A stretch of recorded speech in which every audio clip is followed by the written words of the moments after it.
In 2016, Manchester City got knocked out of the Champions League, the FA Cup, and just about scraped a fourth-place finish in the Premier League. But over the course of the next 8 years, everything changed as they would go on to win 19 major trophies in the most dominant way possible as they broke record after record, changing the way football is played forever. But for all of this to happen, they needed a genius manager capable of leading this team to glory, and that is exactly what Pep Guardiola did. But how did this all happen? How did Pep move to the hardest league in world football and turn it into his playground? Well, for us to understand this, we have to go back to 2008, which is the exact moment Manchester City's trajectory as a football club changed forever. On the 23rd of September 2008, Manchester City Football Club was purchased by Abu Dhabi billionaire Sheikh Mansour, and overnight, hope started to brew in the blue side of Manchester. Fans had watched Chelsea transform from mid-table mediocrity to one of Europe's most deadly forces after a similar multi-million-pound takeover, and the possibility circulated that another superpower had landed in England. Suddenly, overthrowing United as the Premier League's most dominant club became City's sole ambition, and the club's newfound wealth enabled the East Manchester club to secure the signings of elite talents Sergio Aguero, Yaya Toure, David Silva, and Vincent Kompany. So it wasn't long before this exciting young side dramatically won their first Premier League title in 2012 in the final minutes of the season. Back to Balotelli, it runs for Aguero! They did it! City win the title! It's Aguero with his 30th goal of the season! Despite City's exuberant yearly spending, managers would struggle to consistently get the best out of one of the world's most talented teams. Eliakim Mangala, Wilfred Boney, and Raheem Sterling all arrived at the Etihad for large transfer fees, but City only won one of the following 4 Premier League titles as they struggled to build the dynasty that Manchester United had done under Sir Alex. And the club fared no better in the Champions League, embarrassing themselves with frequent group stage exits or getting humiliated by Barcelona and Real Madrid in the early knockout rounds. Come the 15-16 season, and City had struggled, suffering big defeats to Liverpool, Leicester, and Tottenham. And the thought that City could become the Premier League's dominant force began to ease until whispers that a Catalan tactical genius might step into the dugout emerged. You see, Pep Guardiola's tiki-taka football at Barcelona and Bayern Munich was breathtaking, as the young manager won the league title in all but one of his 7 seasons in La Liga and the Bundesliga, not to mention already having 2 Champions League trophies to his name. So, after announcing he'd leave Bayern, the manager had every elite club dreaming of landing his signature, and as City struggled under manager Manuel Pellegrini, it was announced in February 2016 that Guardiola would take over as City boss at the end of the season. That was a sensational move that wasn't supposed to happen. Europe's traditional elite, Man United, AC Milan, and Barcelona, were convinced the superstar manager would favor a move to pre-existing football dynasty, but Guardiola decided to build one instead. And from this moment onwards, football would never be the same. Guardiola arrived in Manchester at a time of Premier League change because overnight it had become box office, as Jose Mourinho had recently been appointed as Man United boss, and the pair had history. During the latter stages of Guardiola's glorious Barcelona days, Mourinho took the helm at El Clasico rivals Real Madrid and snatched a title off Pep, ending a period of dominance that appeared as if it would go on forever. The matches between Guardiola and Mourinho were filled with drama, fallout, and lunging tackles, so supporters around the world waited to see the 2 managerial geniuses lock horns again in Manchester. But Jose wasn't the only nemesis Guardiola would meet again in England, because between 2013 and 2016, Guardiola was making light work of the Bundesliga, leading Bayern Munich to 3 back-to-back titles. But there was one man who somehow knew how to stop Guardiola: Jurgen Klopp.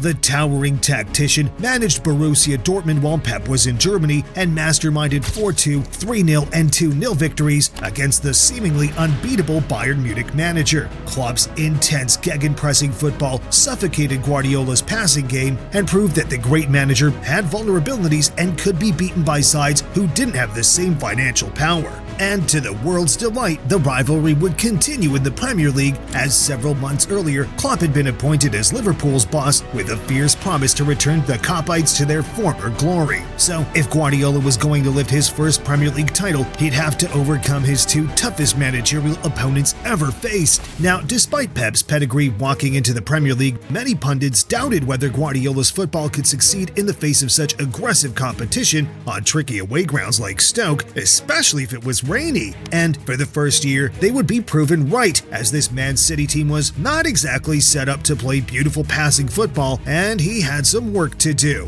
Between the sticks was Joe Hart, an English international goalkeeper who was as prolific as anyone in world football at saving shots. But there was a problem. The legendary City keeper could barely play with the ball at his feet, and Pep wanted a ball player like Manuel Neuer was, so he signed Claudio Bravo. In defense, Vincent Kompany fit into Pep's vision, but that was about it, prompting him to drop $55 million on John Stones to form a center-back partnership to last years. He also signed talents who'd impressed him during his time in the Bundesliga, such as Dortmund's Ilkay Gundogan for $27 million and Schalke's Leroy Sané for $52 million, creating the first steps at building a team that could play Guardiola's expansive style of football. Besides the signings, he walked into a team flowing with talent up front. Aguero, De Bruyne, and Silva, to name a few, meant that Pep was not lacking firepower, they just needed to be taught his system. So, with a team of stars and a total summer transfer spend exceeding €171 million, could Guardiola replicate the glory of his Barcelona and Bayern Munich teams in the toughest league in the world?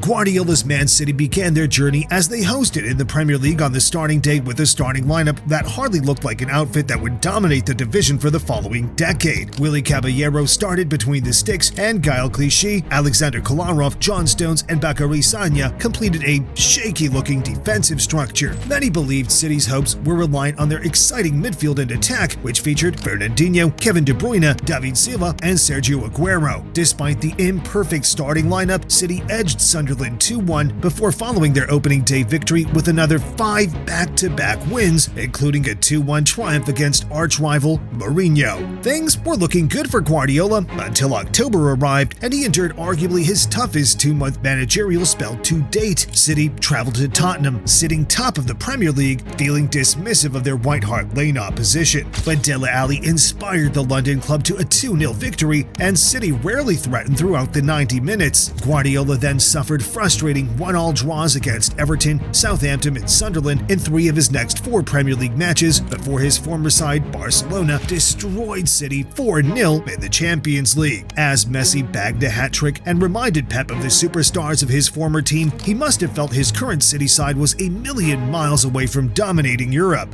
Guardiola was quickly learning the relentless nature of football in England, entered 2017 with his team in 5th position. To make matters worse, the boss had lost to his longtime rival Jose Mourinho in the League Cup, and with City out of the domestic cup and languishing outside the Champions League qualification places, pressure was beginning to build. A couple of weeks later, City were beaten 4-0 by Everton, and with Guardiola's first season in England threatening to unravel, he had to react by signing Gabriel Jesus in January, who was an exciting Brazilian youngster who'd been compared to R9 to add flair to City's attack. The 20-year-old striker produced 3 goal involvements in his first 2 starts, but City's form continued to be mixed. While the citizens were routinely seeing off the Premier League's lesser teams, City were held to Premier League draws against Liverpool, Tottenham, Arsenal, and Man United, and were beaten by Chelsea, who were the eventual champions, finishing 15 points ahead of Guardiola's side. City were knocked out of the FA Cup semi-finals by Arsenal and suffered a shock round of 16 Champions League exit against a Monaco side containing Kylian Mbappe, Bernardo Silva, Fabinho, and Benjamin Mendy. And just like that, Guardiola ended his first season in England trophyless. But this was perhaps the most important year of his entire career. Now he knew the holes he had in the squad, he finally adjusted to the Premier League, and with a big summer ahead, everything was about to change. City's mega-rich board was willing to back the manager, giving him millions to spend on talents to make Guardiola's team a serious threat. He started their summer spending by signing Tottenham's electric right-back Kyle Walker for €52 million. He then went to Monaco to raid their young team of stars, picking up Ben Mendy for $60 million and Bernardo Silva for $40 million. But the spending didn't stop there. Guardiola signed Brazilian goalkeeper Ederson for $40 million from Benfica. The shot stopper played like Neuer with the ball at his feet, and it finally looked like Guardiola's team would finally be able to build up in possession in the way the City boss dreamed of. Pep ended the summer signings with one final center back in Aymeric Laporte from Athletic Club for a jaw-dropping €65 million, adding up to a total of $250 million spent for the summer. And now with almost $500 million spent in 2 seasons, this was do or die for Pep. The owners, the media, and the fans were going to settle for nothing short of success, but little did they know the extent to which success was going to be coming their way. As City's 17-18 season got underway, Guardiola's team were noticeably different. During an opening day Premier League victory over Brighton, the Citizens started in a 5-3-2 formation, with Walker and Danilo providing width from the wing-back positions. The speed and shape they gave to City contrasted with their fullbacks the previous season, who were solid but fairly conservative. Guardiola's tactical switch enabled City to push 6 players forward during attacks, a move that proved to be deadly. City were second in the table by matchday 4 when they battered Jurgen Klopp's Liverpool 5-0, emphatically demonstrating that City's summer signings would help them to beat the big boys this time around. And the real statement victory came a couple of weeks later as City edged Premier League champions Chelsea 2-0. The Citizens would go on an incredible, record-breaking run of 18 straight wins, including thrashing Crystal Palace 6-0, Watford 5-0, Stoke 7-2, and Tottenham 4-1, as well as seeing off Arsenal 3-1 and Man United 2-0 as, yet again, Pep was getting the better of Jose. By the turn of the new year, City had already beaten every Big Six club and had scored 63 league goals in just 20 matches. But if there was a manager who could bring Guardiola back down to earth, it was Jurgen Klopp, and City traveled to Anfield brimming with confidence, but left with scars that would haunt them throughout the remainder of Guardiola's time in England. Klopp's Liverpool side were as relentless, energetic, and clinical as the Dortmund side that punctured Pep's Bayern so frequently, as they gegenpressed their way to a 4-3 victory in front of a rampant Anfield crowd. And while the Premier League fixture did not impact the title race, it did create a psychological wound that damaged Guardiola as the two teams met again in the quarterfinals of the Champions League. City were favorites to win the tournament, and Pep was desperate to deliver the trophy that had evaded him. If Anfield was electric during their Premier League contest a few months earlier, it was volcanic when the sides met in the Champions League. Supporters created a hostile environment before the City players had even stepped off the bus, as chants, flares, and even bottles were directed at the team's bus. City stepped onto the storied Anfield pitch, evidently shaken, as they were smashed 3-0 by Klopp's team, and then 2-1 in the second leg, meaning the European dream was cut short. This would be a common theme through Pep's time in England, as it was the only trophy missing in the Manchester City cabinet, so it would mean oh so much to them. But domestically, I can't say anyone in blue was complaining. They won 12 of their final 15 Premier League games as they lifted the title, having accumulated an unprecedented 100 points, scored a record-breaking 106 goals, and finished with a goal difference of +79, which was the greatest of any team in the division's history. Having won the League Cup with a 3-0 victory over Arsenal a few months earlier, the double-winning season had been an undisputed success, and concerns that Guardiola's football would not translate to the English game were vanquished. But Pep was hungry for more. He couldn't rest until City had created an empire that made the club the most successful English side of the modern era. And with Liverpool showing signs of strengthening, he knew his team would have to be even better to get their hands on the Premier League or Champions League in 18-19. During 17-18, Guardiola redefined the way football was being played in England, as his City team passed out from the back, operated in tight spaces, and finished teams off inside the box. Many managers across the Premier League and further down the football pyramid attempted to emulate this style. But as rival managers tried to recreate Guardiola's tactics, the Catalan manager continued to evolve and find new ways of playing. During the summer of 2018, he signed Leicester City's Riyad Mahrez for €67.8 million, goals, and while it may have been tempting to stick with the power and pace of wingers Raheem Sterling and Leroy Sané, the Algerian addition offered something different. He was slow and more controlled, silky and elegant on the ball. He liked the ball to come to feet rather than running it behind. The signing coincided with the integration of Phil Foden, a youth player Guardiola described as the most talented I have ever seen. The duo proved to be pivotal as City were forced to find new ways to break down teams sitting deep in a low block. The Citizens started the season in spectacular fashion, winning 13 and drawing 2 of their opening 15 fixtures. Their early form was enough to have one hand on the trophy in most other Premier League seasons, yet Guardiola's side still only had a 2-point lead over Liverpool. City once again failed to beat Klopp and Liverpool at Anfield as the title-challenging duo were held to a 0-0 draw in October, and a feeling intensified that if City were to beat their almost faultless Merseyside opposition to the title, they'd have to beat them in a head-to-head match at the Etihad.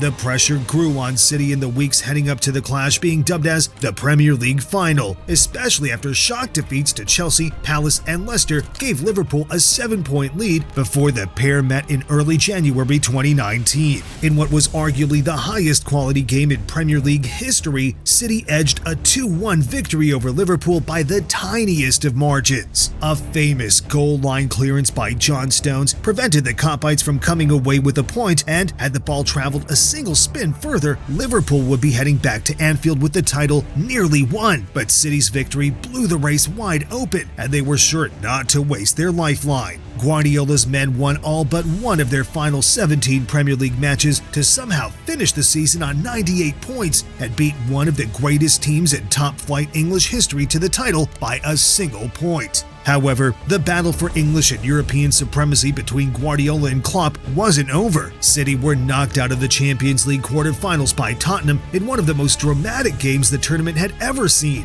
while Klopp lifted Liverpool's 6th European Cup, meaning Pep had now gone back-to-back in England but still could not break down the European door. Also, this season saw Jose Mourinho get the sack at Manchester United, meaning that old rivalry was very much put to bed as it was all about Klopp now. And City's rivalry with Liverpool continued to heat up the following season because, despite the summer signings of Joao Cancelo and Rodri, City started the season below their usual standards, suffering shock defeats to Norwich and Wolves. When Guardiola traveled to his nightmare battleground of Anfield 12 games into the season, City were already 8 points behind Liverpool. After a 3-1 defeat in which the reigning Premier League champions barely laid a glove on Liverpool, Klopp's team were already 11 points clear, and the title became out of reach. It was clear that despite City's superiority over the previous 2 seasons, the Citizens were no longer England or Europe's best, and Guardiola would have to go back to the drawing board to regain dominance. The COVID-19 disturbed 1920 season ended with City as winners of the League Cup thanks to a 2-1 victory over Aston Villa, but ultimately unsatisfied.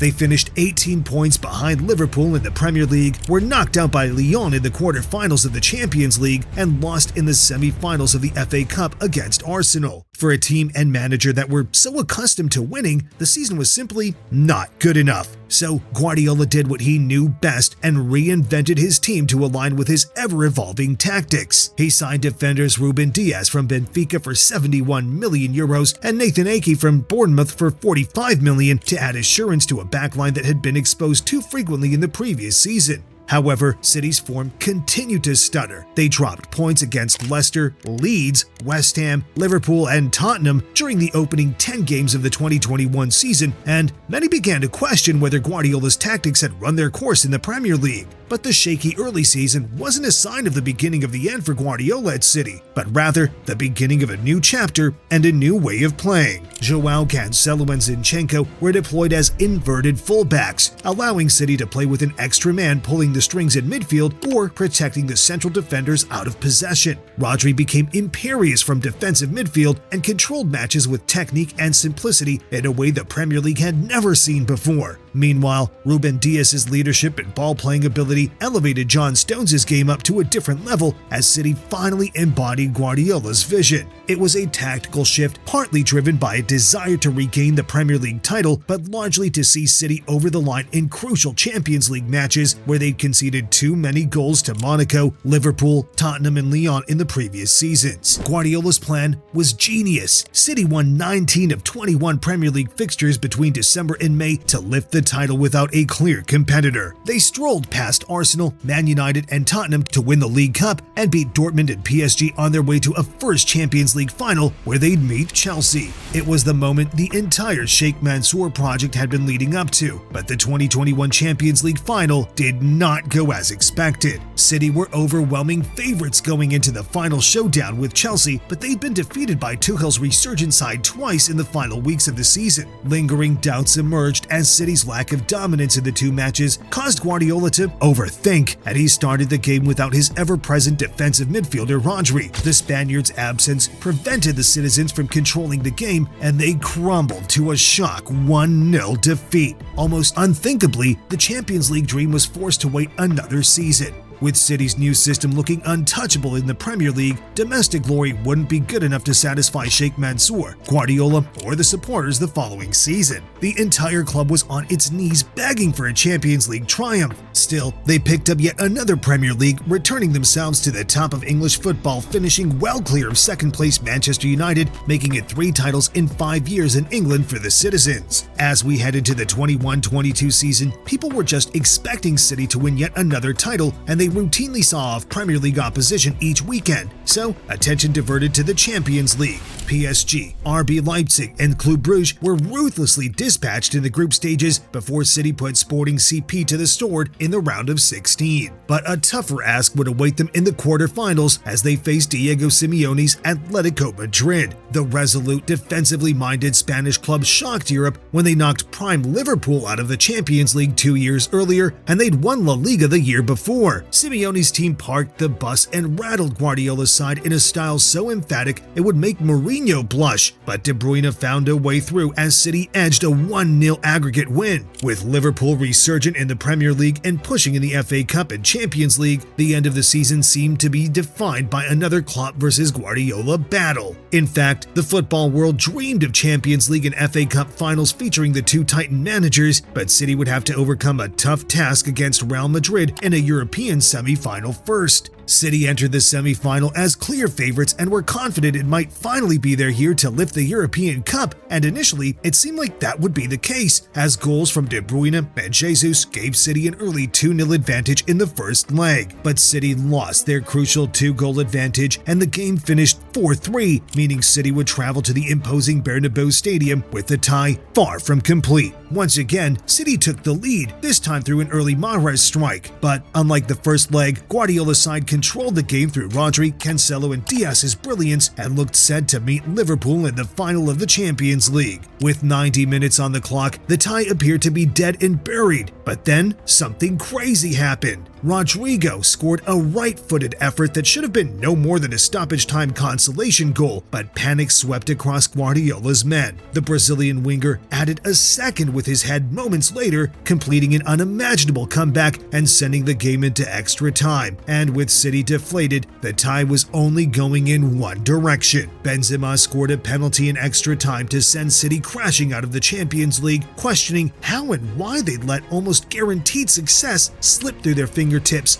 once again. Luckily, City beat Liverpool to the Premier League title by a single point once again after completing a dramatic final day comeback against Aston Villa, but lost to their Northwest opposition in the semi-finals of the FA Cup. Despite another year of Premier League success, the agony, hunger, and desperation for Champions League glory wasn't going away. As the mad genius had done so many times before, Guardiola returned to the lab, desperately trying to find the answers for Champions League success. While he'd strengthened City's defense and given his team more control, they hadn't had an elite out-and-out striker since the days of prime Sergio Aguero. So Pep decided to sign towering Norwegian goal machine Erling Haaland. The 6'5" striker was undoubtedly the world's most exciting young forward, having scored 62 Bundesliga goals in 67 appearances for Dortmund. But despite his impressive resume, many questioned whether the striker would suit Guardiola's system. During his blistering form at Dortmund, the striker would complete 60-yard sprints, run in behind defenses, and terrify goalkeepers with his deadly one-on-one finishing. With Premier League and European opposition typically sitting deep against Guardiola's side, it was unclear whether his electric Alex' style would fit City's build-up. But nobody was doubting the Norwegian by game week 13, as Haaland had already notched 17 times in the Premier League, along with 5 goals in his first 3 Champions League matches. Like so many years before, City was astonishing. Yet, in their recently adopted 3-4-2-1 formation, something was different. John Stones stepped out from defense and dictated games like a Spanish midfielder. Bernardo Silva, Phil Foden, Jack Grealish, Ilkay Gundogan, and Rodri worked tirelessly for the team in the middle of the pitch, and Haaland ruthlessly finished teams off from inside the box. On nervy Champions League nights when City had so often looked flustered before, they tore apart Bayern Munich and Real Madrid with 4-1 and 5-1 thrashings in the quarter and semi-finals before meeting Inter Milan in the final. City had already secured the FA Cup, having beaten local rivals United in the final and broken North London hearts after completing a late comeback to snatch their 3rd back-to-back title. They now reached a point where a Champions League triumph would complete the treble and fulfill a decade-long ambition of building a dynasty that matches the legacy of Sir Alex Ferguson's United, the only previous English club to do this. And this time, the final went as expected. Guardiola had learned from his mistakes of previous years and selected a familiar lineup. City edged past Inter Milan 1-0 to win their first Champions League trophy and complete an iconic treble thanks to a glorious strike from Rodri. Bernardo Silva, tight angle, pulls it back, coming onto it now to shoot, score! Rodri! Manchester City lead in the Champions League final! It seemed as if the battle had finally been won. The Catalans' old rival Mourinho was nowhere to be seen. Klopp was on the decline, and United were out of the picture. In fact, there was a feeling City's 5 Premier League titles in 7 years under Guardiola could quickly turn into 8 in 10, putting United's legacy as England's most successful club of the modern era under serious doubt. And the following season, City broke history once again, becoming the first club to ever win 4 back-to-back Premier League titles and prompting complaints from rival supporters and media pundits that Guardiola had turned the English top flight into an uncompetitive, embarrassing farmers' league. It was at this moment that Guardiola knew he had done the impossible. When he arrived in England, neutrals doubted whether the Catalans' style could outsmart even the division's less established sides like Stoke City. But after 9 years at the helm, he'd made the same critics question the competitiveness of the league they swore he'd be unable to conquer. And now, after a disappointing 24-25 season, Guardiola's team looks ready to redefine the beautiful game once again and further establish their legacy against the ever-diminishing shadows of rivals, Man United. But will Pep really be able to rival Sir Alex Ferguson's legacy? You should watch the story of Ferguson's United to make up your own mind. And subscribe.